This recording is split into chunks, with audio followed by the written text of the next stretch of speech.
Why then did it take me finding documents for the public to be made aware that 3M was violating federal law for 10 years by releasing toxic chemicals into the Tennessee River with ADEM's approval? It appears to have gone unnoticed by those in power. That's until we discovered the illegal chemical releases and told you about it. Here's the question before the judge. Is a police officer who shoots and kills somebody entitled to a self-defense argument that would drop a murder charge? Hey Mayor, how's it going? I just wondered if you don't have any comment, or are you working on, are you concerned about the reports? The winter snow here in Minnesota, the problems in Lawrence County aren't going away anytime soon. Why do you think we are where we are today? You fighting and pushing and fighting and pushing, never giving up. We just received a copy of Huntsville police officer William Darby's 31-page request. Essentially, Darby is asking the Alabama Court of Criminal Appeals to overrule Judge John Pate's decision to deny him immunity in his murder case. I want to show you something that's pretty significant. Since that report aired, look at what they did. They installed a privacy fence here.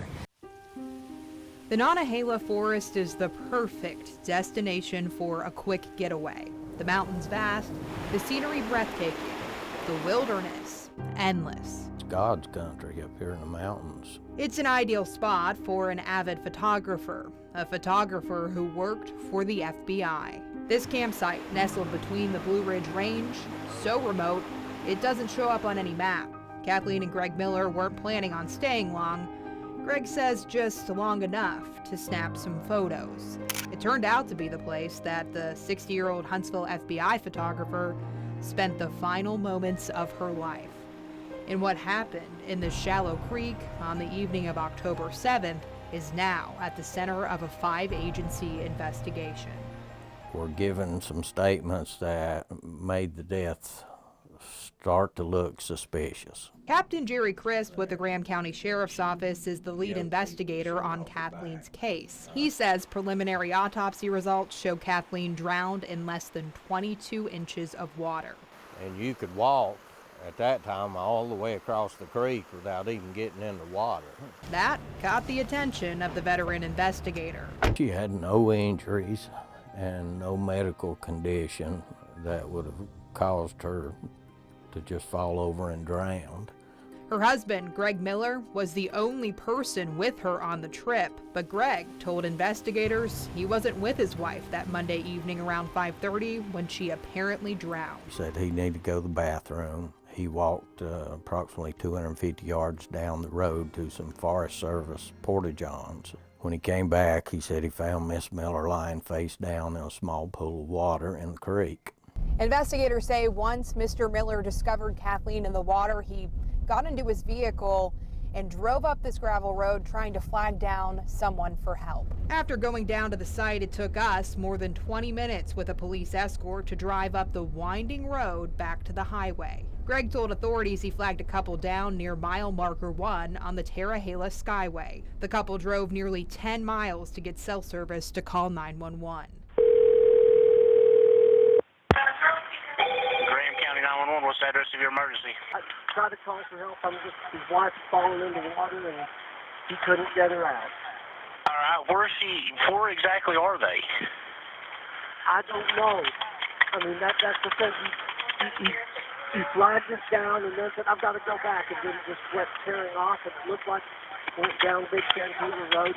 This is the road mentioned in the 911 call. We put our camera here to show you the Millers were in a virtually hidden location. I'm currently standing in the creek in knee-deep water where Kathleen Miller died. And as you can see, it would be very easy for a driver to miss what's going on. When paramedics arrived on scene, they treated it as an accident. Then Captain Crisp says he got a call about statements Greg made to the county medical examiner. They raised investigators' suspicions. Deputies went back out to the campsite to secure the scene, and Greg Miller went to the sheriff's office. Mr. Miller said they were supposed to leave the next day going to California and Nevada, but we discovered in our investigation that Mrs. Miller was supposed to return to work the next day. And according to the Graham County Sheriff's Office, her husband wasn't forthcoming about where she worked. Half chance a phone call to the FBI pursuing another story that he had told us led us to discover that she was an actual employee of the FBI. And remember the supposed photos she was apparently there to take? Deputies never found a camera near where she died. Those details shifted how investigators viewed Greg Miller. He's a person of interest in the death of his wife. The Graham County Sheriff's Office says the next steps in its investigation will likely rely on official autopsy and toxicology reports. Investigators are still conducting interviews. WHNT News 19 dug into Greg Miller's background. Court records show in 1999, he pleaded guilty to a grand larceny charge in Ontario County, New York. The judge issued a protection order in that case after prosecutors told the court Greg intimidated a female witness. We reached out to Greg Miller following Kathleen's death. Hello? Hi, is this Greg? Depends on who you are. This is Chelsea Brentzel. I'm a reporter with WHNT in Huntsville. I've gotten a lot of calls. Sorry, you got the wrong number. Meanwhile, family and friends celebrated Kathleen's life at a private celebration in Huntsville. The eulogy highlighted her love of water and swimming.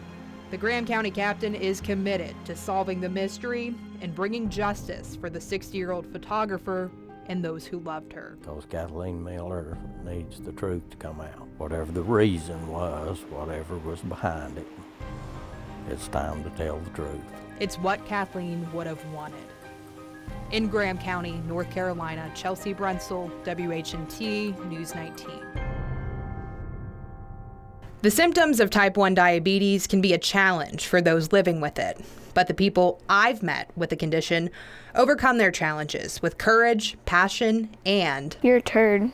Lots of personality. Like you are being right now. That's certainly true of Taylor Coram and Ivy Anderson. We had seen it on the news the night before. Taylor's mother, Christy Hall, says when her 10-year-old heard of Ivy's sudden passing, she wanted to know more about Ivy and who she was.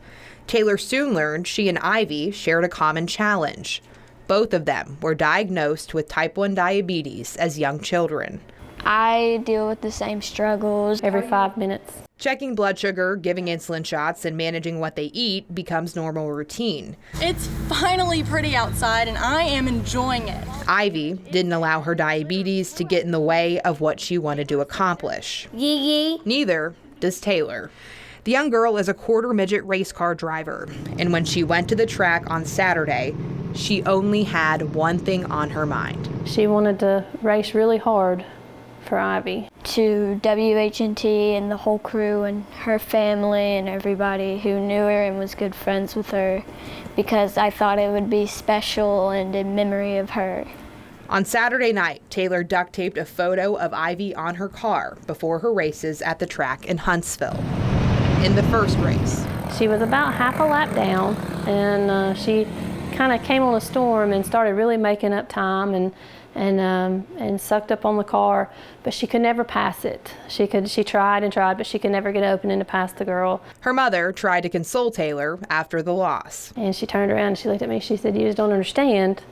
I want to win that trophy for Ivy." And nothing was going to get in the way of her goal. Taylor's family, friends, and little mascot Blue cheered her on from the stands. She made some adjustments to her driving for the second race. She changed a lot of things that we didn't think were going to work, and we were trying to get her attention, and she was telling us no, that she knew what she was doing. And she knew who she was doing it for. Oh, I think everybody in that place was amazed because, you know, Taylor did something we didn't think she would do. She won. It felt good because I got to stand on my car, and I remember looking down and I saw her face and her camera, and she just looked so happy in the picture, and I imagined her being happy in the place she is now. All that was left was the victory lap. First to WHNT, and then to Taylor's home. Her home on Ivy Meadow Circle. Taylor was gracious enough to leave the trophy here at the station to watch over us. But she's ordering magnets for her car to honor Ivy through the rest of the season. She's got more races to win. Because good racers don't let up. And the best ones, they're fueled by purpose and joy. Yeah, y'all. all the way across the finish line. With love, Chelsea Brentzel, WHNT News 19.